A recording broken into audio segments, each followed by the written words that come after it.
असे आले न गेले किती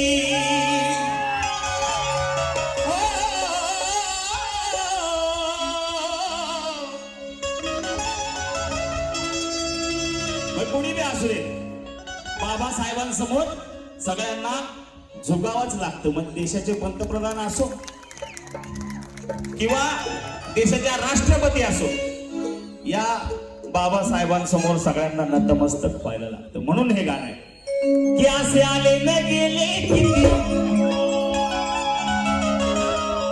असे आले न गेले किती, भल्या भल्यांची ठरली मती. अरे असे आले न गेले किती, भल्या भल्यांची ठरली मती. कारण या देशात कुणी कुणाचा रिमोट कंट्रोल होऊ शकत नाही. सांगू दे जाईल, ऐका. या देशात कुणी कुणाचा रिमोट कंट्रोल होऊ शकत नाही. बायको नवऱ्याच्या धाकात राहू शकत नाही. आजची परिस्थिती आहे, ऐका ना. या देशात कुणी कुणाचा रिमोट कंट्रोल होऊ शकत नाही. अरे बायको नवऱ्याच्या धाकात राहू शकत नाही. या देशात एकच रिमोट कंट्रोल महान आहे. हिंदू, मुस्लिम, सीख, ईसाई साऱ्यांनाच त्याचं वरदान आहे. ते म्हणजे बाबासाहेबांचं या देशाचं संविधान आहे. म्हणून असे आले न गेले किती, भल्या भल्यांची ठरली मती. अरे असे आले न गेले किती, भल्या भल्यांची ठरली मती. चित्त झुकती रथी महारथी. सगळ्यांच्या हातवर पाहिजे, सगळ्यांचे. कोणी बी असो देशातला, झुकतो का नाही तिथं? चित्त झुकती रथी महारथी असा माझा भीमराव गणपती. चित्त झुकती रथी महारथी असा माझा भीमराव गणपती. चित्त झुकती रथी महारथी असा झाला भीमराव गणपती. चित्त झुकती रथी महारथी असा झाला भीमराव गणपती.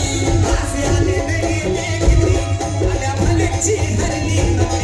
असे आले न गेले किती, भल्या भल्यांची ठरली मती. चित्त झुकती रथी महारथी असा माझा भीमराव गणपती.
महत्वाचा मुद्दा सांगायचा सगळ्यांना, म्हणजे कोणाला लय लोकांना माहित नाही. माहित नाही म्हणजे बऱ्याच 90% लोकांना माहित नाही. 90% लोकांना माहित नाही. बाबासाहेब संविधान लिहिलं, बाबासाहेबांनी या देशाचं संविधान लिहिलं हे सगळ्यांना माहिती आहे. सगळ्यांना आपल्याला अधिकार दिले हे सगळ्यांना माहिती आहे.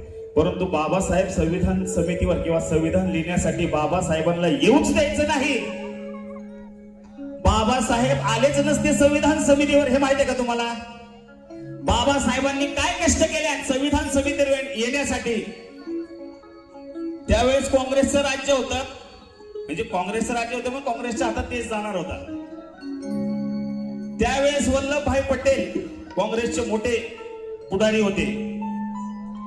धन्यवाद धन्यवाद.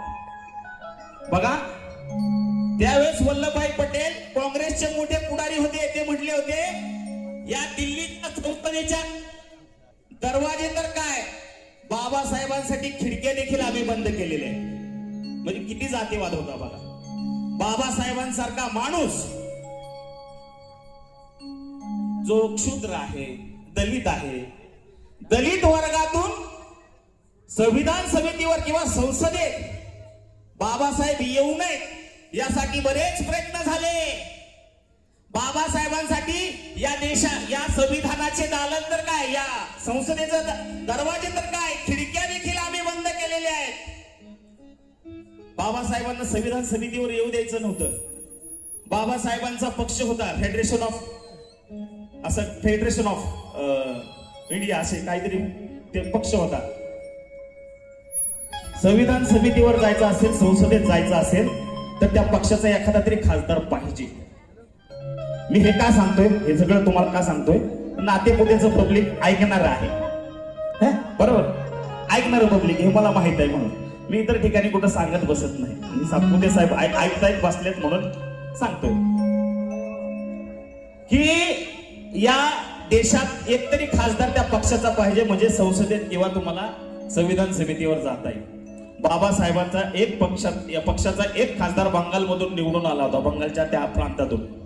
तर वल्लभभाई पटेलांनी तो प्रांतच पाकिस्तानला देऊन टाकला.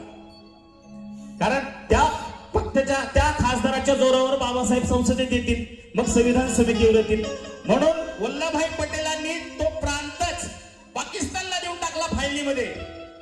त्या पक्षाचा निवडून आलेला खासदार त्याची व्हॅलिडिटी संपली. बाबासाहेब परत उघडे पडले.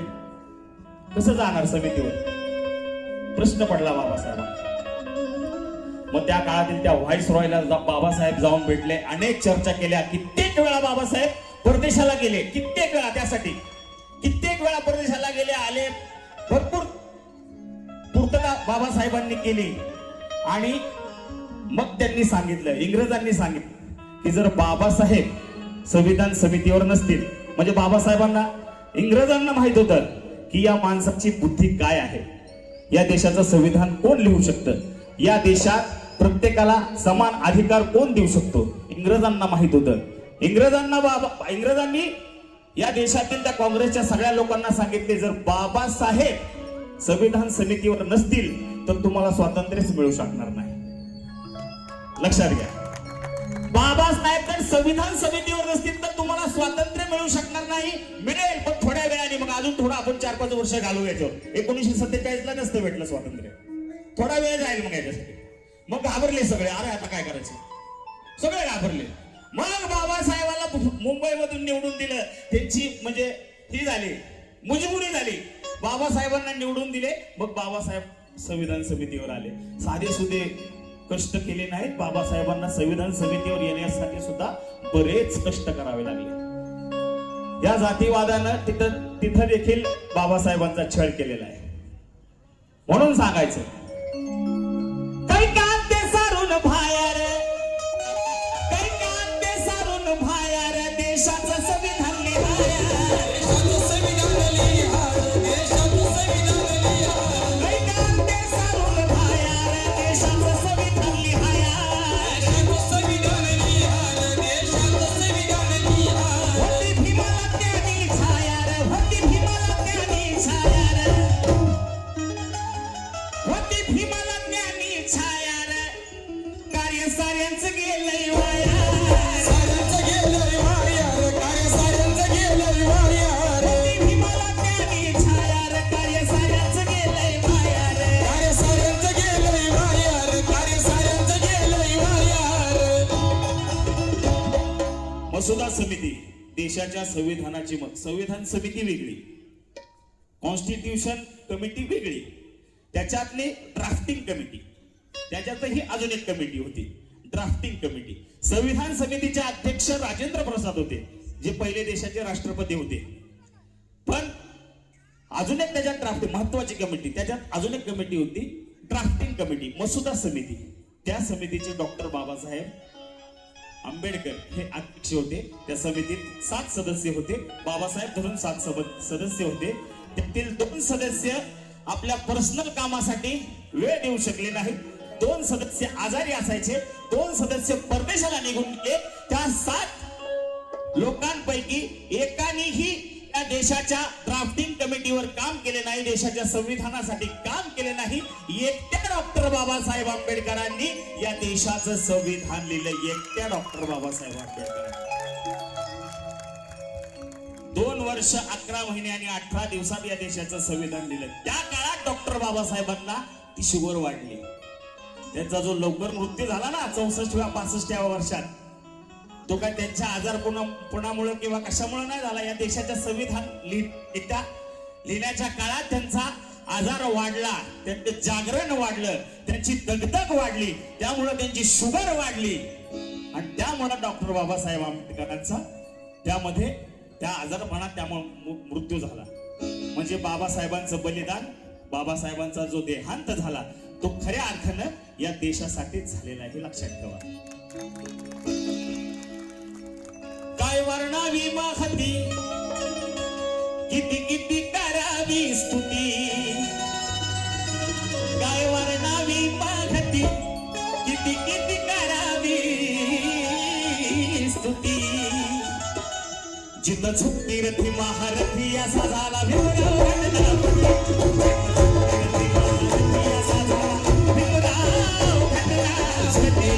महारथी असा झाला भीमराव घटनापती. रथी महारथी असा झाला भीमराव घटनापती.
तुम्ही उल्लेख केला. पुणे करार काळा दिवस, आमच्या आयुष्यातला काळा दिवस, आपल्या आयुष्यातला काळा दिवस हो पुणे करार. ज्या दिवशी झाला 1932 साली काळा दिवस, हे माहिती कोणाला? काळा दिवस आहे आमच्या आयुष्यातला. आमच्या काय अनेक बहुजनांच्या सगळ्यांच्या आयुष्यातला काळा दिवस. बाबासाहेबांनी सेपरेट इलेक्टोरेट मागितलं होतं, स्वतंत्र मतदारसंघ द्या बाबा आम्हाला. देशात आमचे फार छळ होतात. बाबासाहेब त्यावेळेस गांधीजी त्यांचं डायलॉग चालू होते, आमचे फार बाबा हाल चाललेले आहेत या देशामध्ये. आम्हाला पाणी नाही प्यायला, पाणी मिळत नाही, माणसाची वागणूक आम्हाला मिळत नाही, आमचे हाल चालले. सेपरेट इलेक्टोरेट द्या आम्हाला, स्वतंत्र मतदारसंघ द्या, आमचा आम्ही बघू. नाही म्हणले गांधीजी, नाही म्हणले तुम्हाला आम्ही देऊ शकत नाही.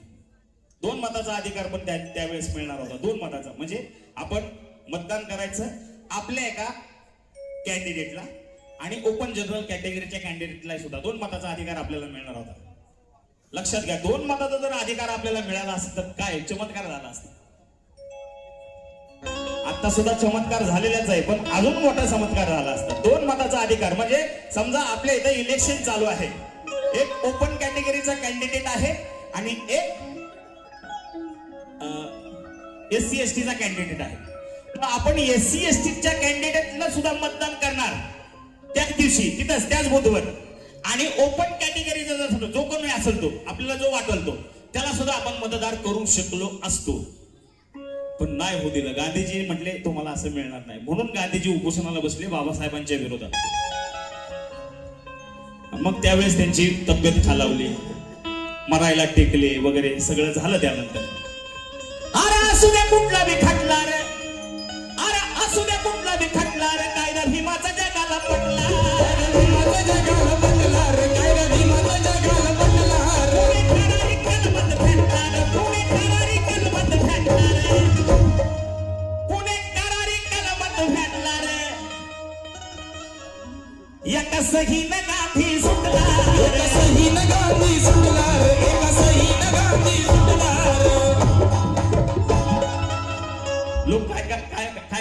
माहितीये का?